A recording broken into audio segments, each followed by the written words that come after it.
Good morning, everyone. Thank you for joining us for this Fingal Chamber event. My name is David Brannigan. I work with Fingal Chamber and I'll be hosting this morning's event with Fingal County Council. For those who are returning members, welcome back. For those who are new to the Chamber, you're very welcome for coming along for the first time. Fingal Chamber is here to assist businesses in terms of advocacy and support. We help to connect businesses through our networking program. We offer training services and bespoke solutions for businesses through our Fingal Chamber SkillNet. There's opportunities for businesses to profile and promote themselves.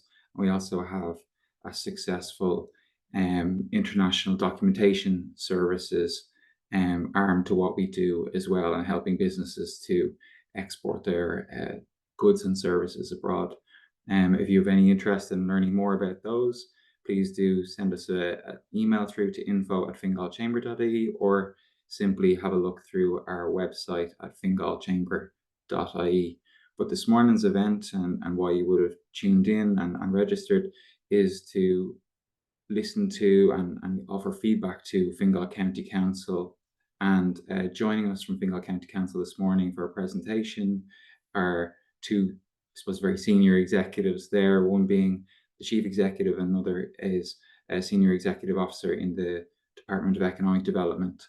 And we're going to get some presentation slides, and then we'll follow up with a Q&A later. So if you would like to ask any questions or start the conversation, please do use the Q&A function in the bottom toolbar of your Zoom program.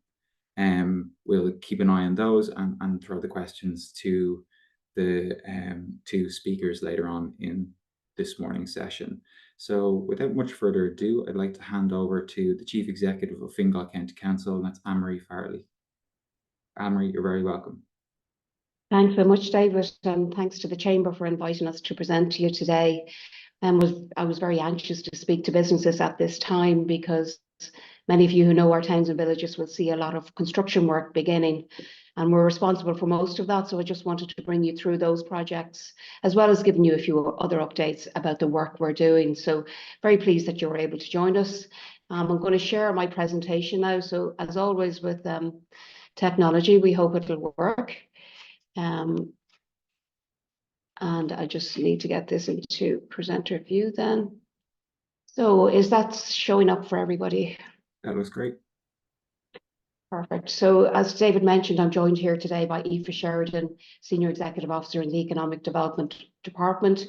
I hope she probably doesn't need much introduction to most of you, because I know she does a lot of work in the skills area as well as economic development generally. So Aoife will be presenting just after myself. I thought I'd start, as you know, if you've been listening to the news, it's been nothing but elections since last week. So we now have 40 new councillors ready to be the new council of Fingal County Council for the next 5 years. There's been a bit of change, and we will have 12 new councillors. We'll also have some new parties. To give you an example of the change, unfortunately, our current mayor, Councillor Adrian Henchy, lost his seat, as did some other Fianna Fáil members, but they've also been joined by new Fianna Fáil members across the county. And we've some new parties. Aontú now have 2 seats in the county, People Before Profit another 2 seats, as well as the National Party elected in Dublin 15. Aside from that, I suppose the typical parties are there. There'll be discussions ongoing as we speak to determine who the ruling group will be. And that news will emerge next week at our inaugural meeting on the 21st of June. Just to say that the counting went on Saturday, Sunday and Monday. So pleased now that the council is finally formed, and that we can move ahead now with the next 5-year work programme.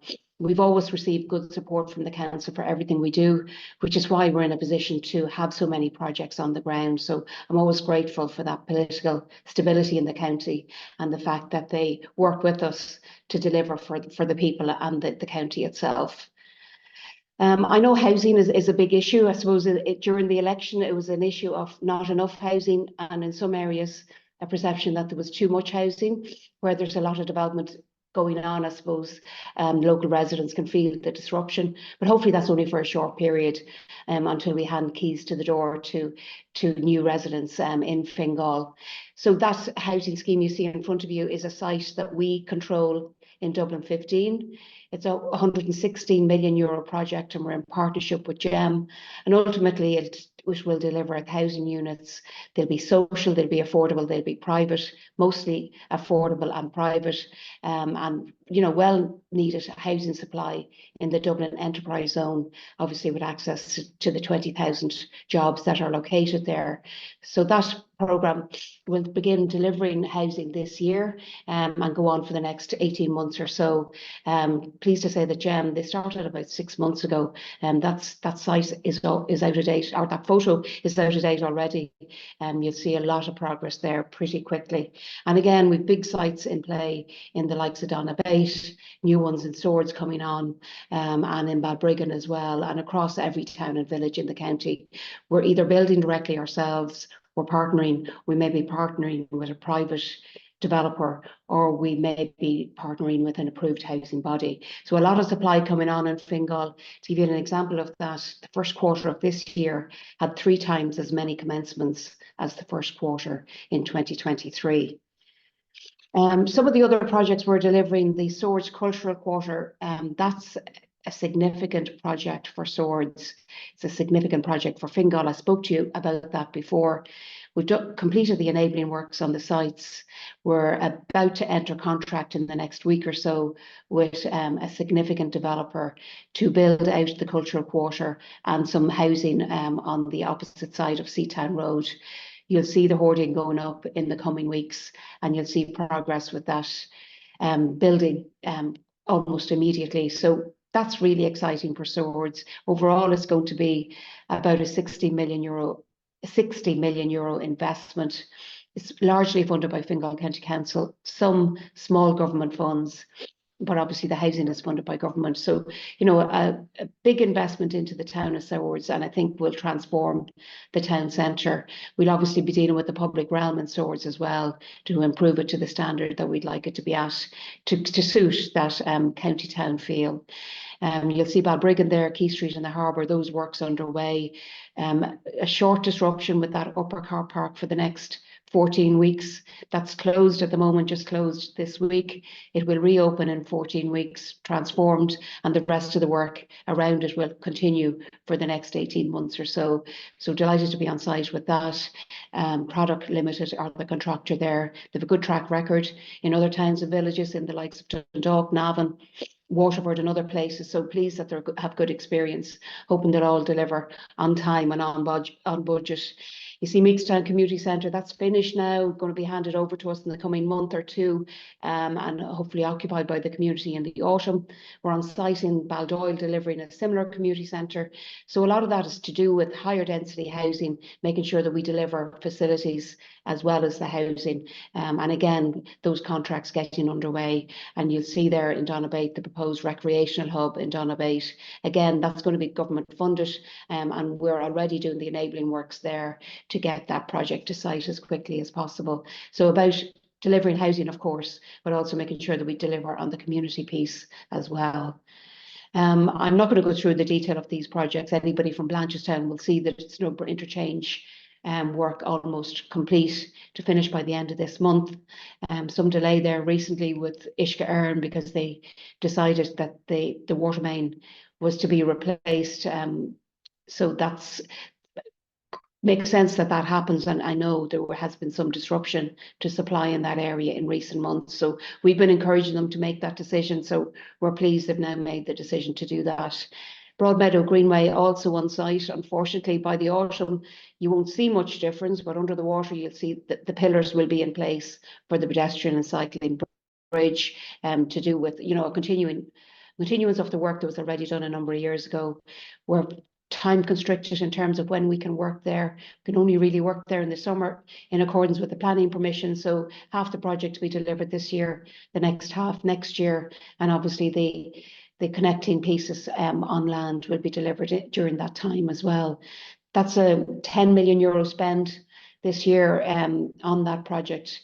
But as I say, it's all underwater. So you'll see John Civil Engineering on site with that.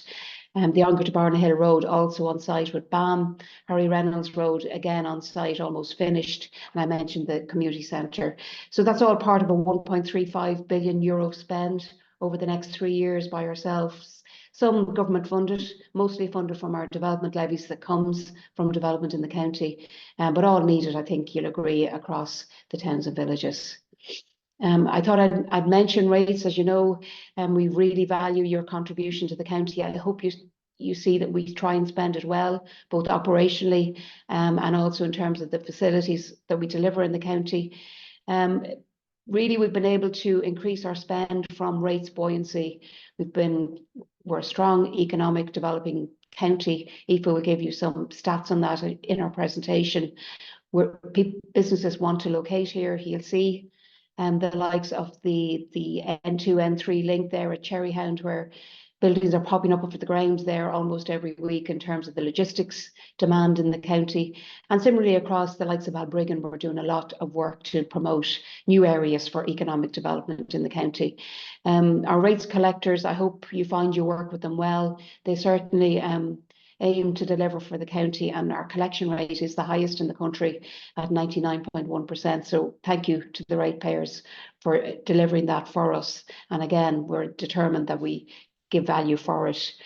The increased cost of business grant, a bit of an anomaly to me, because we did write to every individual ratepayer. It was also heavily promoted by ourselves and nationally, but it seems that it's only 56% of eligible ratepayers applied for it. It's a self-declaration, quite easy process. The closing date was extended, but closed last week. The maximum grant is 5,000, but then for retail and hospitality, that was extended to a double grant, to 10,000 in total. We're busy at the moment. We've allocated additional staff to that to try and get the money paid quicker. So anybody that has applied should expect to receive the money very quickly in the coming week or two. Just in terms of our annual income, I mentioned it's been increasing, which has allowed us provide enhanced services. Again, our income has increased both from rates, but principally from government. There's been a lot of additional schemes announced by government, and whereas we have taken on extra staff in the last 3 to 4 years, they're mostly government funded, delivering the likes of active travel projects, housing, of course, environmental projects as well. So delighted to have that, just that a bit of extra scale, because our county continues to grow, both from the business end, as I mentioned, but also from a population and housing delivery perspective. So that's the number of staff, 1,600, delivering over the 7 days a week and the 924 different services, and of course that capital programme that I mentioned. I thought I'd mention Dublin Airport because I know it's regularly in the news and a big issue for the economics of the country, not to mention Fingal. So I just wanted to reassure everybody, first of all, that the planning policy parameters are in place. The Fingal Development Plan and the Dublin Airport Local Area Plan both provide for the development and growth of the airport and set the planning framework for that to be achieved. And just to acknowledge the work of the elected members in both of those policies, their plans, they've adopted both the development plan and the local area plan. The local area plan going back to 2020, decided in 2019. So both provide for the airport to grow and set a pathway as to how it can grow to 40 million and above. So that's good news, and that allows the consideration of planning applications at the airport. You'll have heard mention of the infrastructure application. So that is dealing with the cap, but it's also dealing with a lot more. So the application is for 2 different types of application, I suppose. One is raise the cap to 40 million, and that's big from 2031. But with that is a suite of 11 infrastructure projects. They're of significant scale. They involve demolition of a lot of buildings to the rear of Terminal 1 and the extension of Terminal 1 piers and taxiways, etc., new car parking space, drainage, surface access infrastructure, junction upgrades internally and externally to the airport campus. So that application came in December 23. We assessed it and we looked for further information in February of 23. I suppose it's more complex because it's not simply about lifting the cap, and that complexity is reflected in the environmental impact assessment report, and that's crucial in terms of any development of this scale. You'll be aware of ongoing community issues, a lot of planning enforcement complaints to ourselves about flight paths, the number of nighttime flights and passenger numbers. I suppose the reality is that the planning conditions are quite historic at this stage, from 2007, but the planning conditions haven't yet been changed, which is the purpose of the planning application. So you can see that just that dilemma, particularly that time issue, where you're trying to deal with something that's needed immediately, but obviously has to, I suppose, legally be brought through the planning process. Similarly, hundreds of submissions to the planning application, in excess of 300 submissions. Again, a lot of interest, I would say, from every stakeholder in relation to it. And then just to tell you what's next, the An Bord Pleanála are dealing with an application on nighttime flights, and we expect their decision this month. And that's the current information we have from the board. That will provide clarity as to exactly where the airport sits in terms of nighttime flights. And I mentioned the further information request to the infrastructure application and the cap. That's sitting with DAA now, so they must respond to it by November 2024. And they're working with preparing the information that's required there. If the airport increases to 40 million passengers, it's likely a complete noise assessment is going to be required, and that's again subject to ongoing work by DAA. And the cap, although it's presented as a cap on the airport, it in fact is not. Its origins are in the original application for the terminal. At that time, the terminal capacity was judged by DAA to be 32 million passengers. And the board decided that that was the limit of terminal capacity it would permit. And that's where the 32 million cap comes from. So again, I suppose in hindsight, things look different, but at that time, it seemed to make sense to the board, to An Bord Pleanála, when they applied the condition. And just to say, the reality of it is, in this space, when you're dealing with flights and airports and transport impact, noise and air, of course, as well, the EIAR has to be updated and must be current when the decision is made. But DAA, I know, have a strong expert team working on that. And we've provided good and strong advice. So I'm hopeful that, that's a matter of working through the process and making sure everything is correct when the decision comes to be made. I'll just mention quickly the Red Sea Satisfaction Survey. Pleased to say that it's come back very positive for the county, to say that 92% feel it's a good place to live, 81% to work, and of course the stats there for visit and do business. So that's good, and I think that's what we're all thriving to do. I'm sure yourselves as well as the council, and we'll continue to try and put our efforts into achieving that. Some issues, there's no doubt, as we get to be a busier place. Traffic congestion being the number one, public transport second, and leisure facilities. We're trying to address the leisure facilities for sure. We're dealing with traffic congestion, particularly in terms of some new roads. The Snowborough interchange is an example there, where the bridge across the N3 simply didn't have the capacity to serve the Dublin Enterprise Zone. So that Snowborough interchange is 2/3 funded by Fingal County Council, 1/3 by the National Transport Authority. But we felt that investment was crucial for the county so that we could service the Dublin Enterprise Zone area. From the public transport perspective, I'm on the board of TII myself, but I'm also very interested in seeing Bus Connects and the Metro, the Dart Plus, all of the public transport improvements that are proposed delivered quickly and as soon as possible. We as a council will do what we can in that space, including, public lands we've made available for the projects. But again, frustratingly slow, I think, from all our perspectives. And I mentioned the leisure facilities earlier, some on site and more in the planning across the county. Just in terms of how people travel to work or college, you can see the stats there. We're obviously trying to encourage more to travel by public transport and to walk and cycle. The likes of Swords, for example, when we assessed what was happening in Swords, about 2/3 of the car journeys are travelling, I think it was less than 2 kilometres. So you can see where the capacity might be there to get more people out walking and cycling. And again, we're delivering some active travel routes in Swords, but of course across the county. We find we get opposition to them when we announce them and when we're building them, and then when they're in place, they're very well liked and very well, I wouldn't say very well used, but we're an increasing and progressing usage of the facilities when they're delivered. So again, we're doing a lot on the comms piece there, trying to get people to understand what we're about.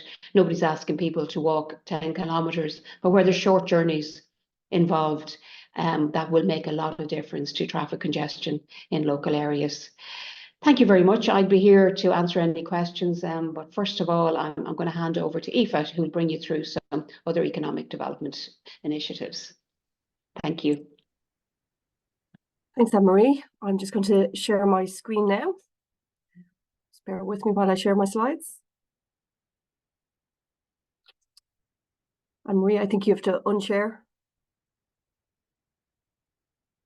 Great, thank you. Now, hopefully you can see my screen there now. So my name is Aoife Sheridan. I'm the Senior Executive Officer in Economic Development Unit here for Fingal County Council.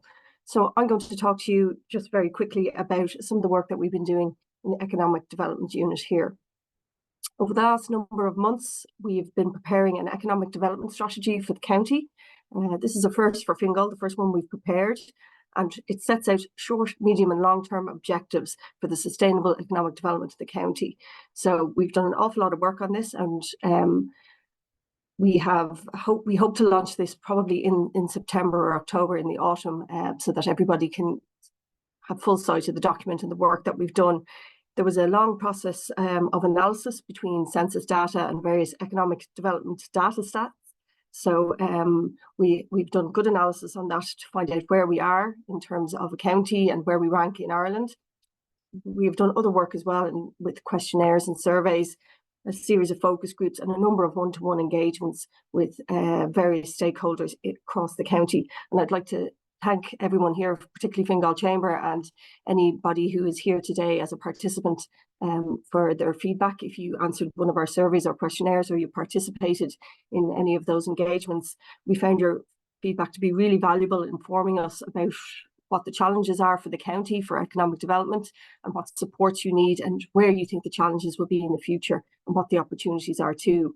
So one of the things we hope to do in the latter part of this year is to continue that piece of engagement with the business community, and we want to establish an economic development forum with key economic stakeholders across the county, so we can continue that feedback mechanism and find out exactly what is happening as economic circumstances evolve, and continue to get that feedback from you so we can stay current on what needs to happen for the county. I'm going to bring you quickly through some of the market intelligence we got from our analysis of the data sets. You can see here that in terms of where we are as a county, Fingal has the third largest population in Ireland and also the third largest young talent pool as well. Very important for businesses to know that there's talent coming through in that pipeline. We rank first in the country in terms of economic activity rates, so that's very good to see, and also for access as well. And I think you saw from Ann Marie's presentation there how important that is in terms of transport and logistics. We have very excellent links between road, rail, air and sea, so that's very important for that sector. We also have the third largest SME workforce in the country, so that's something we want to continue to encourage and support. We're second in terms of annual salaries across the county and across the country, and also in terms of percentage of people in good health. We're first for diversity and inclusivity which is indicative of the high level of diversity we have as a county with ethnicity across all areas in Fingal. Our office space for rent is considerably cheaper than Dublin City, so that's obviously an attractor to business, which is something we want to continue to build on and market. And you can see there that we are very attractive to foreign investment. They've already chosen Fingal as a place to locate their businesses, and we want to continue to encourage that. So those are some of the key data points that we received when we were doing our analysis. And in terms of the strategy that we have developed, we have 6 key themes. The first theme that was of great importance to us when we were looking at the market intelligence and talking to our stakeholders about what was important to them is obviously sustainability. The EU Green Deal has set some very challenging carbon reduction targets for every country, Ireland included. And there's an awful lot of intelligence coming from what's going to be needed for sustainability, achieving net zero, not only in terms of business standards, but also there is the new Corporate Social Responsibility Directive, where there's going to be new reporting standards about your entire supply chain and how that's working and what you're doing in terms of sustainability. That's going to become very important in terms of winning contracts. And also it's going to be very important to the bottom line for businesses as well. So that's an area that we're really going to focus on over the next number of years and seeing how we can support business to be sustainable. Another key area for Fingal County Council is the area of skills. Fingal County Council is the first local authority in Ireland to develop a skills strategy. This was developed a number of years ago as a key issue for many employers in terms of making sure that we identified what our skills gaps were and where they were going to be in the future. So this skills strategy we have been working on for a number of years. It's been going very well. We're working with various sectoral subgroups in construction, transport and logistics, the area of green and sustainable skills and services. And that's something we're going to continue to work on as the economic development strategy moves forward. Vibrant Places relates to taking a holistic approach to development in our towns and villages across the county. So we have a Town Centre First plan that we've developed already in Lusk. And obviously, Ann Marie has mentioned the major regeneration project that's happening in Balbriggan, with large investment there into the public realm improvements for the town. And that's going to continue to roll out that approach. Grow and Attract is a theme where we're looking to support various enterprise clusters and look to see how we can support our existing clusters and make sure that they grow sustainably, but also attract and support new clusters as well. Infrastructure is, of course, very important to business, and Ann Marie has given you an overview of the various projects that are happening across the county. And as she said, we are investing 1.35 billion over the next 3 years. So that's a major investment by the council in supporting the infrastructure to make sure that businesses can continue to operate in a very competitive way. The final theme is international, where we're looking to build Fingal's profile as a county, build our international presence through various networks and trade, and promoting our unique offering so that we can attract foreign direct investment, attract tourism into the county, but also we are very involved in a number of European projects and building very strong partnerships with partners across Europe as well in those projects, and raising Fingal's profile in terms of innovation and collaboration across Europe.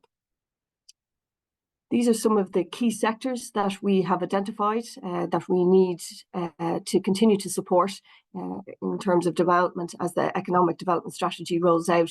So these are the sectors that we are very, very strong in, and some of the sectors are ones that we need to make sure that we continue to monitor to make sure that they have the supports and are able to continue to grow and recruit the staff they need.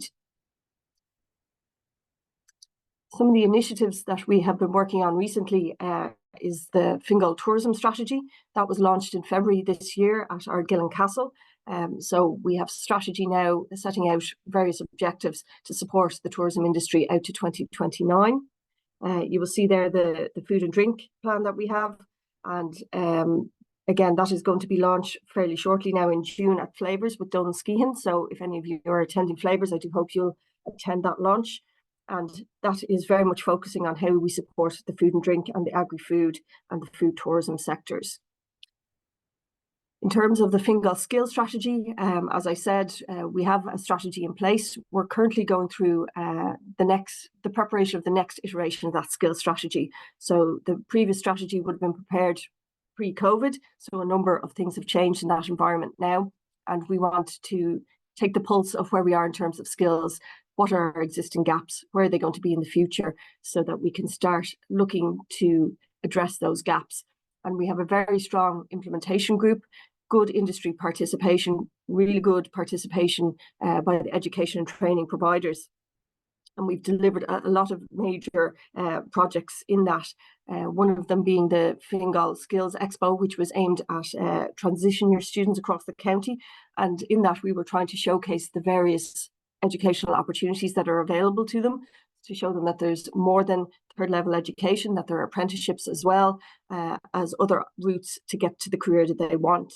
So that expo was a huge success, and we did that in collaboration with DCU, and a number of businesses exhibited at that expo last year, and we're going to have another one in the Helix this year in collaboration with DCU in October.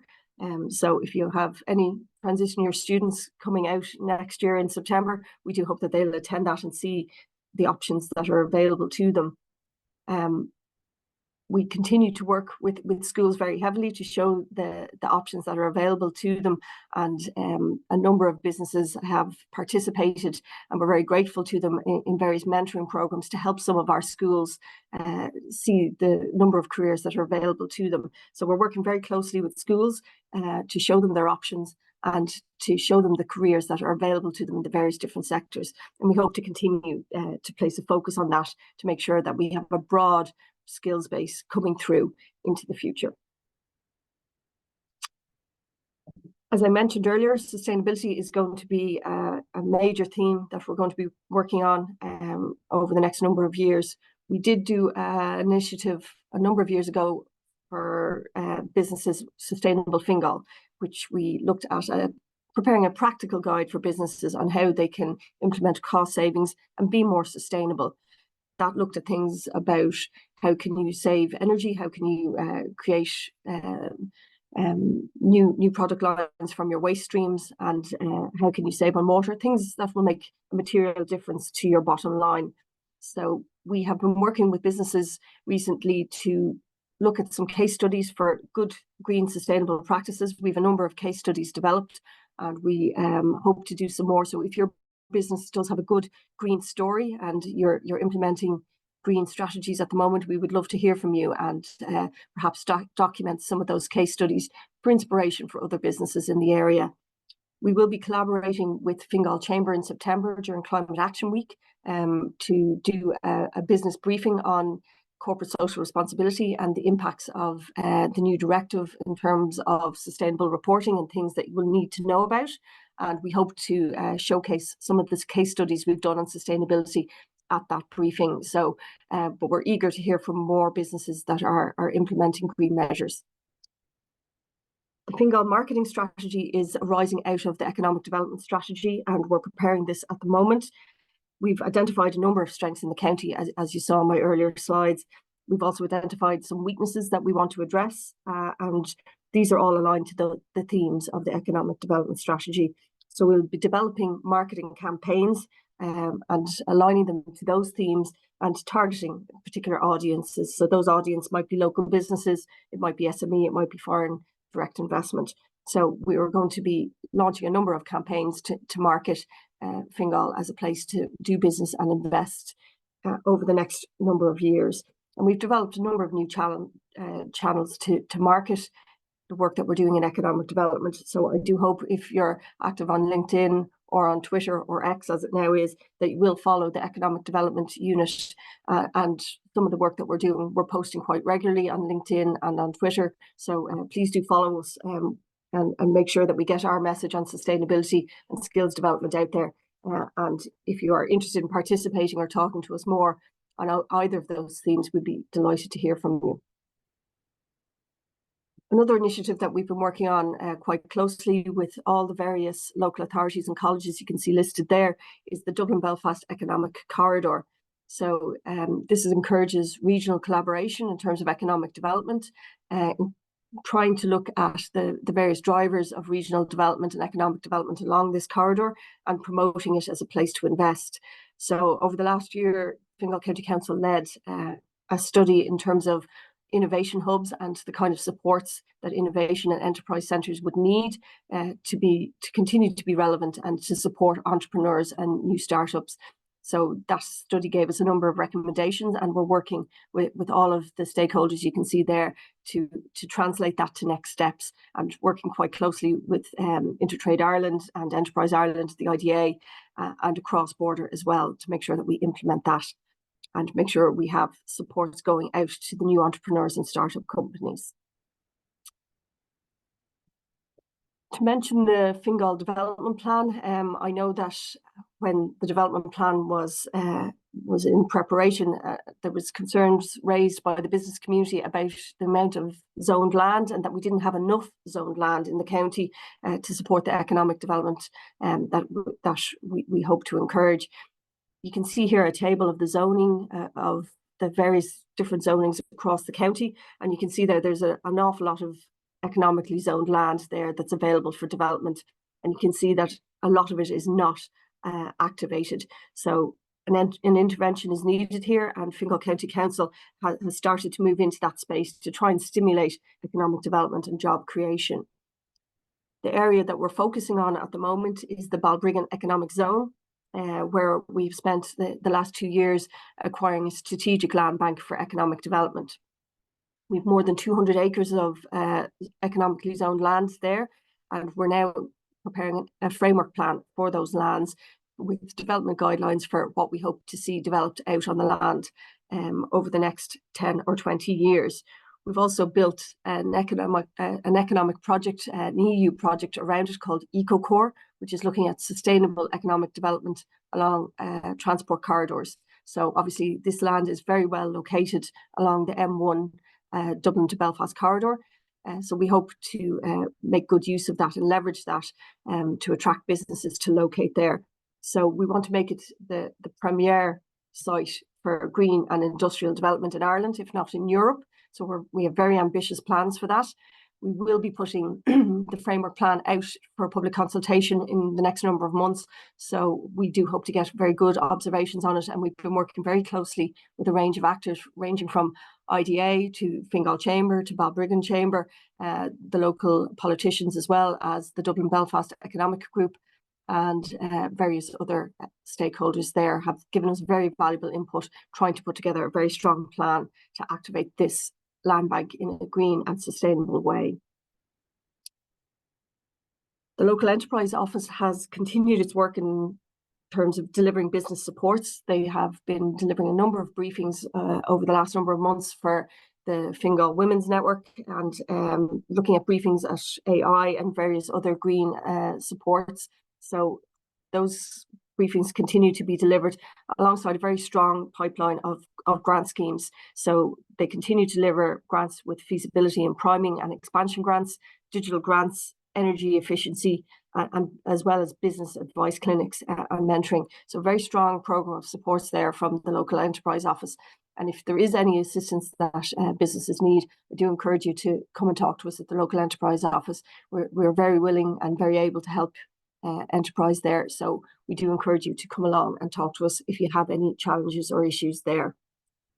Finally, just to mention the 3 enterprise centres that we have across the county. We have Base in Dublin 15, Beat in Balbriggan, and Drynan Enterprise Centre here in Swords. So these enterprise centres have been working quite closely together, building up a collaborative network over the last 12 months, and they're continuing to do so. And that's very much in response to some of the recommendations that we found in the work that we did with the Dublin-Belfast Economic Corridor and the types of supports. So the local enterprise office is going to be linking in the future very strongly with the enterprise centres to make sure those entrepreneurs and startups have all the supports that they need. And a number of changes have been made in those enterprise centres. We've developed remote working capabilities in all 3 centres there through the Connected Hub scheme. So there are remote working facilities available at those 3 locations if businesses need to access them for any reason.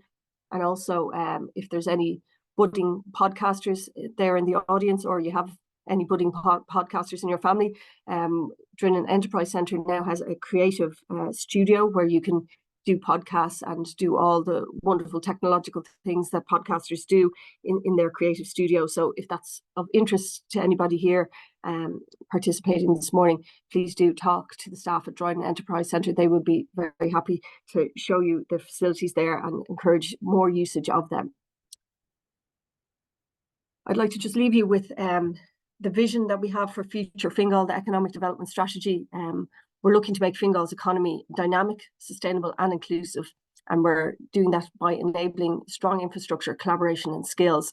So as I said earlier on, we do hope to develop an economic development forum in the latter half of this year. So we will be talking to various stakeholders there about participating on that to make sure we keep the lines of communication open and get your very valuable feedback to make sure we are responding and talking to you about the challenges that you need, and we're not missing any opportunities either.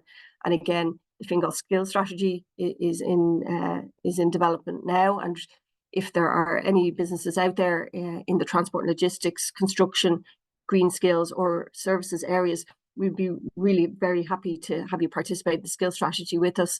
We find your feedback really, really useful, and the education training providers are there to help you and provide supports in terms of any training that you might need. So we really do encourage participation on that, as well as the sustainable Fingal strategy that we're going to be developing now in the autumn as well. We would love to hear from people about what the challenges are in terms of sustainability and CSRD and ESD. So please do talk to us about the challenges you're facing there so that we can think about how we can best deliver supports to you.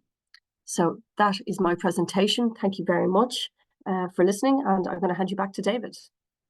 Thanks very much, Aoife, and thank you, Ann Marie, as well, for very comprehensive presentations through, I suppose, a wide variety of services that the council is operating in Fingal. It's all very positive, what's emanating there and all the activity that's going on right across from the huge developments of Balbriggan to, Slumper Interchange and accessing lands out west, and also over to the east in the kind of Donabate region area that you can see driving out that way.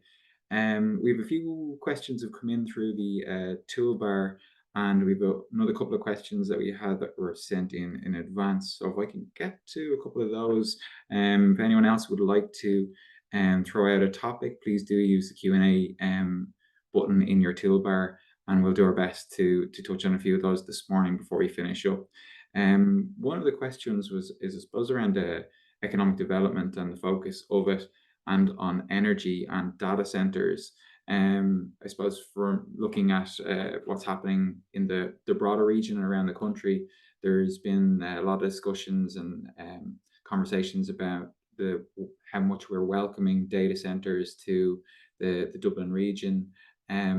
Does Fingal County Council have a policy on data centers and adding them to the likes of the development lands? Well, you're right, David. Fingal's a very attractive place for data centres. I think that's connected to that foreign direct investment in the county, and of course on the city fringe there as well.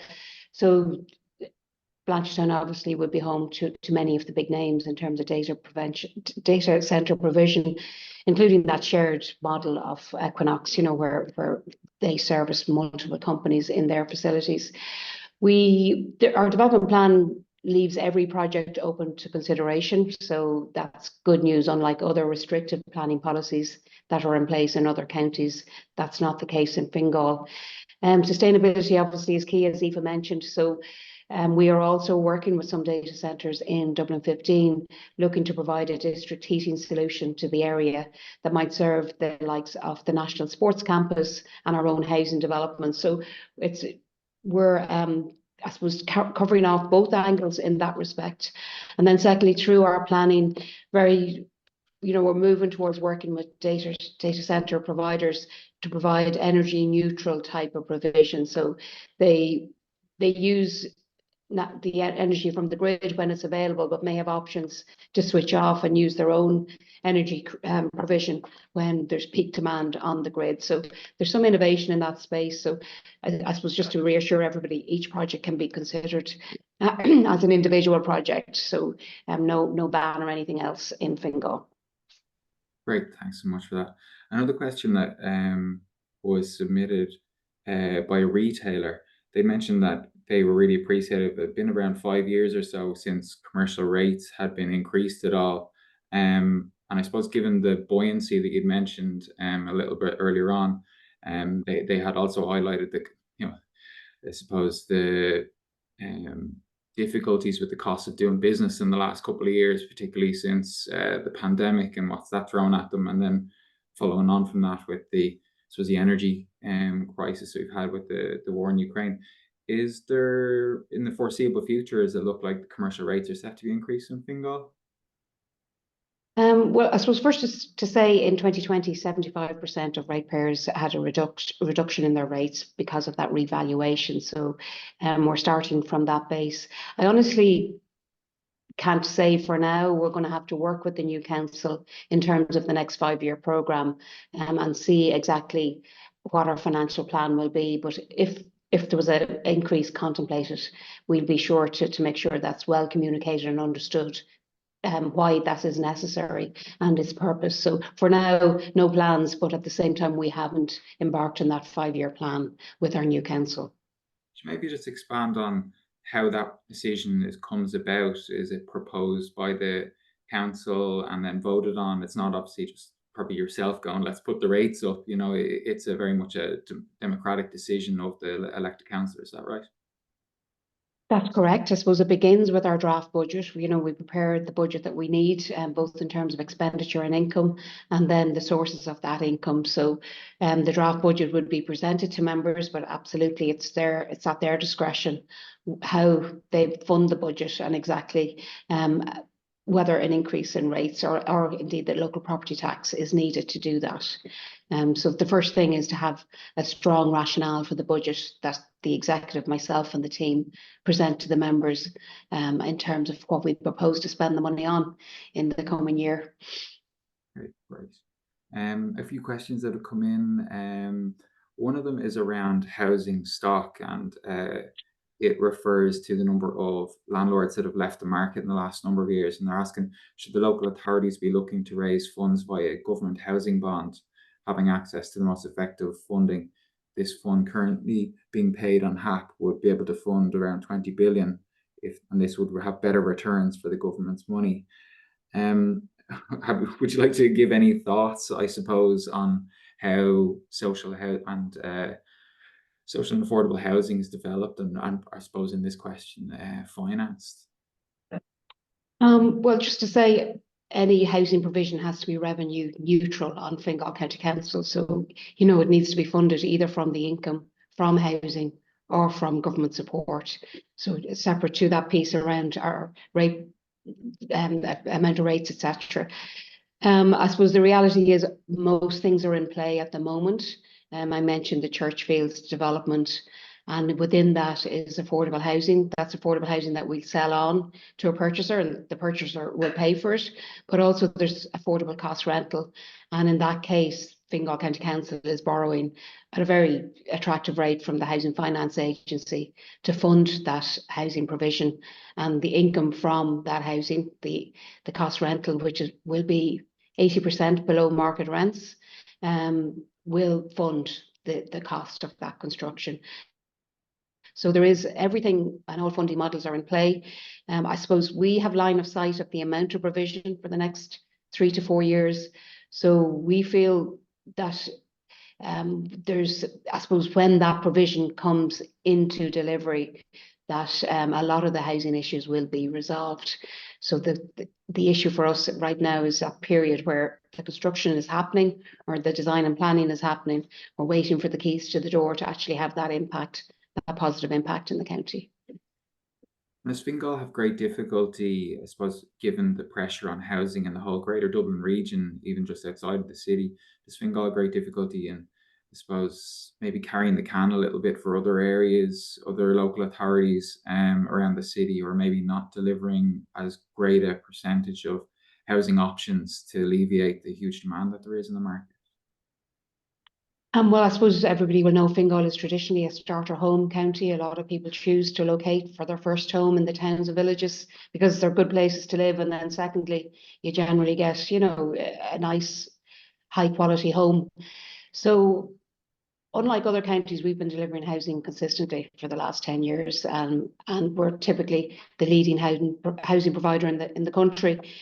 So where we carry the can, I suppose, is when you have a growing population and the fastest growing population in the country, you have to provide the services. So the likes of that community centre provision is something that we end up needing to plan for and get delivered, or indeed whether it's traffic or transport issues.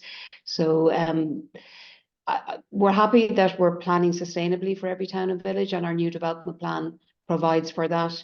But I think we remain a very attractive place to live for the foreseeable future.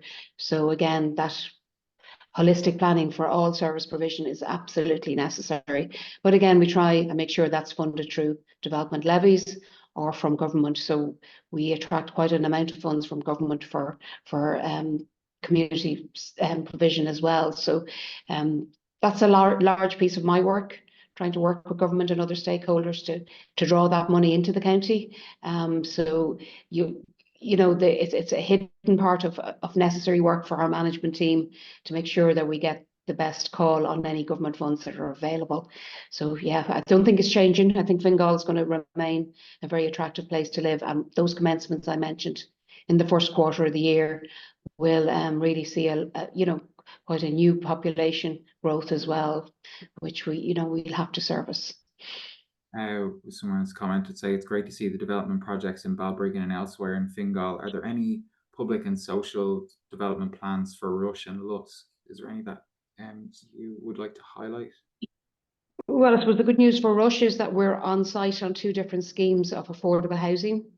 And there'll be about 150 units delivered in the next year in Rush. They're affordable housing, private homes for sale at a discounted rate to starter homes, the homes market.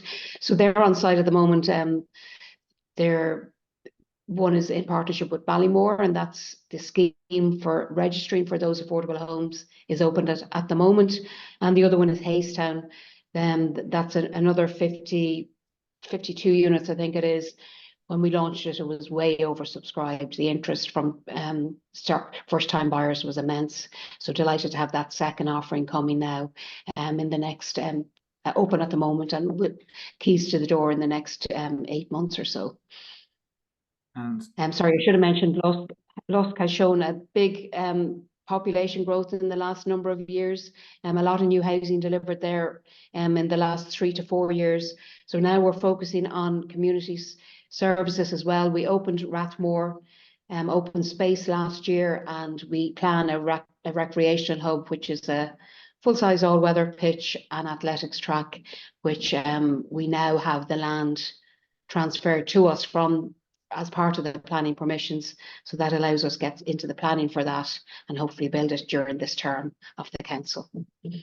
Excellent. That comes on to the next question here. It puts the focus over on sports development. They're asking, have many applications gone in? I think it's under the large scale sports infrastructure fund, which has funded about 120 million euro for projects. And if not, would you support an application to it, is the question. I think those applications are due in on the 2nd of July, if I'm right. We are already, I suppose, assessing, I think it's 4 applications to see if they'll meet the criteria and be successful. So yes, absolutely, we will support them. And we have one at least that we're going to bring through on our own behalf. So work in progress. David Story, the Director of Services for Sports, is leading on that. So any sports club that wants to contact him will get full information in relation to it. And of course, Jerry Reardon, the Sports Development Officer, is available too. So don't hesitate to ask, is what I'd say.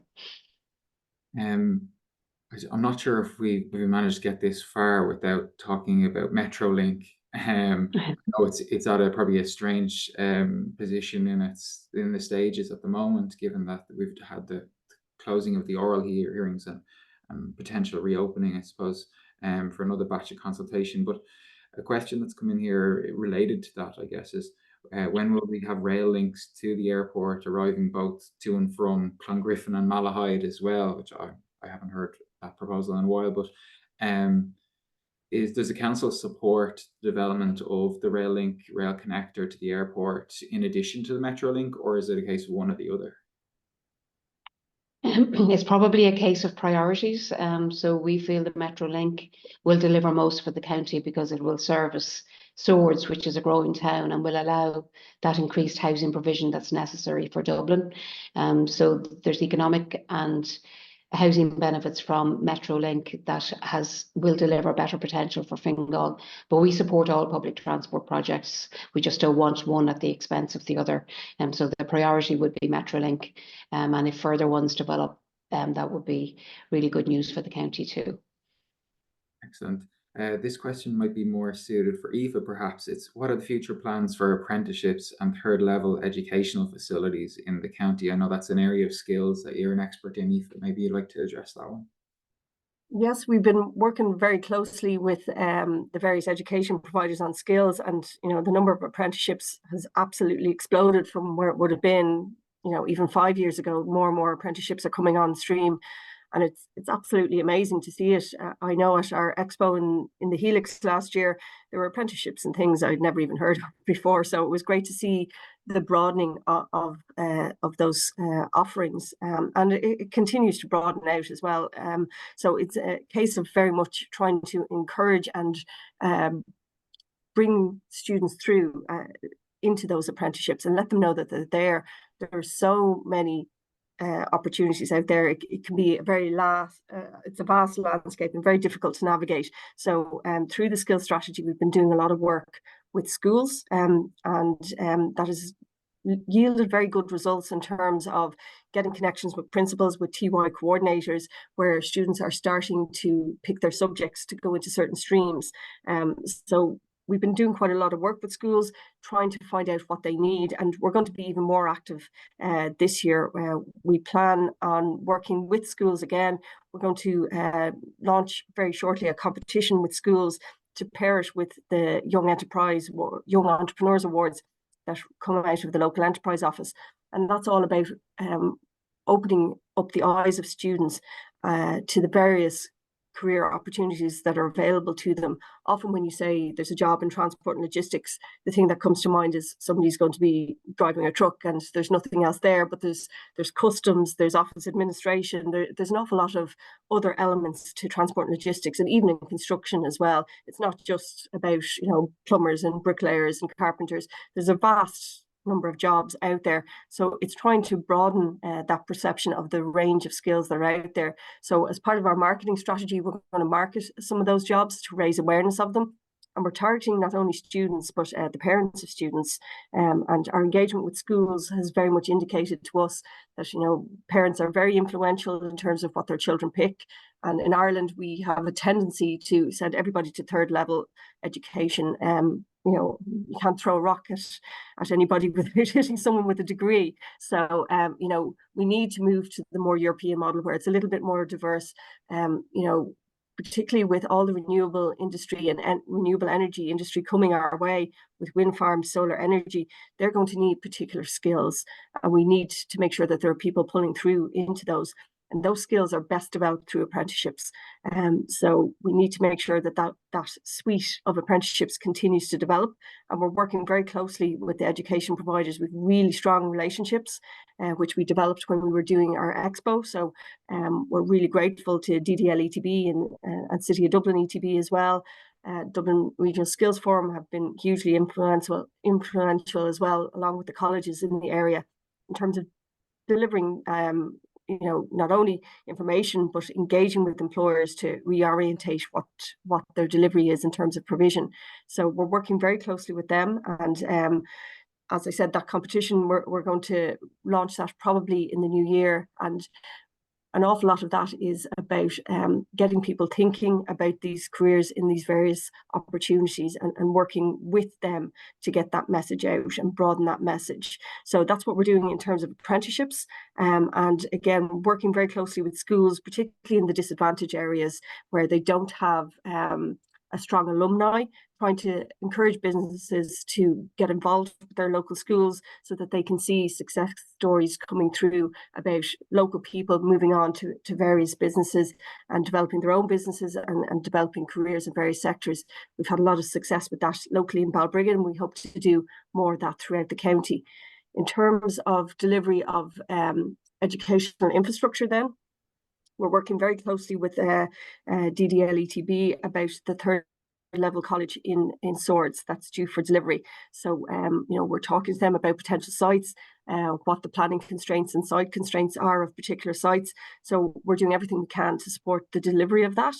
And again, an awful lot of the work that we're doing with the skills strategy now in terms of assessing the landscape of where the skills gaps are, that is going to help inform us and feedback in to SOLAS and to the various education training providers about where the gaps are and where facilities are needed in terms of delivery of apprenticeships in particular or other training provision. So that'll give us an awful lot of feedback as well. And what we have found through the skills strategy is when industry participates, and we know it's a big ask to come in and participate on skills strategy meetings when you have businesses to run, but businesses have found it very valuable because we're opening up a line of communication. So if you aren't getting the provision you need and you can't train people to fill your vacancies and you can't recruit people, if you come and talk to us, the training and education sector is really, really responsive. If you come to us and you tell us what your needs are, we will help you either find something that's existing, or the training education providers are absolutely willing and able to alter their provision to answer your need. And there's a huge range of supports out there, whether it's apprenticeship placements or stipends or changing provision or micro credentials becoming a really big thing now. But there's an awful lot out there that we can do. So we will be absolutely happy to help anybody who comes to us with anything that they need in terms of skills, and we'll link you into the right people and make sure that your needs are met. Excellent. Thanks so much for that, Aoife. Something you did mention in there was sustainability, and a question that came in on that is, would Fingal County Council be planning to introduce any further supports for solar along with the SBCI loan scheme to try and meet target needs for sustainability? I think in terms of what we're doing, we're going to be developing out the Sustainable Fingal strategy. We did have an initiative which was largely about awareness a number of years ago, but we're moving that into a strategy now. So what we want to engage with businesses about is what supports are required to help them move in those directions, so that we can start addressing those needs. So we would be very happy to talk to people about what the challenges are that they're facing, whether it's solar, wind energy, waste streams. Circular economy is becoming very big. How can you make money from your waste? How can you develop new product lines? How can you deal with last mile delivery? All of these type of elements we hope to address in that new Sustainable Fingal strategy that we'll be developing. So we hope to do that in the autumn, and we hope that people will engage with us and tell us what the challenges are that they're facing, so that we can consider how we can deliver those supports, whether that's education, directional, moving them into other locations for grants, or grants ourselves. There's nothing off the table at the moment. We need to find out what businesses' challenges are, and then we'll find the way to deliver the supports that they need. Thank you. Another question, just reading there, that's come in is around if Fingal County Council are taking action to reduce air transport for environmental and sustainability purposes. So I suppose that comes into the balancing act between trying to maintain an airport that there's such demand for, and so crucial for economic activity as well as tourism, and then balancing that with the sustainability aspect and the harm for the environment that it currently is causing, I suppose, at present, albeit we're all fingers crossed that there's going to be sustainable aviation fuel very, very, very soon across all the commercial airlines. But Is there anything that the council themselves, I know Dublin Airport are quite active in this space and have a lot of news stories out on a regular basis as to how they're trying to minimize their footprint at the airport? I suppose what I would say in terms of environmental impact, it's all regulated from an EU level and then translated into Irish law. So whether it's an airport or another type of development that would have an impact on the environment, the planning process requires a planning application and an environmental impact assessment, where I suppose it's evidence-based in terms of if you propose a development, exactly what impact will that have on the environment. So that's one of the difficulties with I suppose, planning conditions. The condition is there until it's not. So if you need to change the condition, then you must assess the impact of that. If that leads to greater aviation and aviation impact, you can assess that and perhaps you can mitigate against any negative impact. So we're working in the European and national context. So we can't go beyond what's the statutory requirements, but and therefore, you mentioned, David, future developments in aviation and all of that will, I suppose, be led worldwide and ultimately will arrive in Dublin Airport. So it's not that there's going to be unique assessments or rules for an airport in Ireland. We work to that national and international criteria. But just to reassure you, I mentioned that you must have a current and adequate EIAR, and that applies to any developer developing at scale. So that's where the planning authority comes in that space. I've got one final question submitted here, and that's around town centre developments, and it touches on this idea that car parking spaces are being reduced or removed in certain town centres and replaced with other, I suppose, public realm or cycle lanes. The worry is that might affect businesses negatively. Is there any kind of response to that take on it? Well, we try to work with businesses to make sure that we understand their position and whether whether we can address any concerns that they have. Traffic congestion is also a big concern for businesses, and that came through in our Red Sea survey. So it's a balance again, as you mentioned, David, trying to improve and get people out of their cars where it's possible, and there will be some disruption. I suppose I wanted to finish off, if I could, just in saying, as you're building projects, whether it's housing or cultural quarters or active travel, there can be disruption for businesses. What I'd like to encourage everybody to do is to contact us if you have a difficulty. We will try and work with you to prevent or minimize the disruption. And we also, the first thing we do with our contractors is to ensure that they have a satisfactory liaison person to deal with locals to address any concerns. So it's a matter of us working together, I think, and try to balance then in terms of the path forward, because I don't think the option of building more roads to deal with traffic congestion simply won't be there. So hopefully we can just, by a balance of measures, improve the situation for everybody. Great. Listen, that's it for us this morning. Thank you so much for all those answers and the presentation before. We will share all of that out with the wider Chamber network.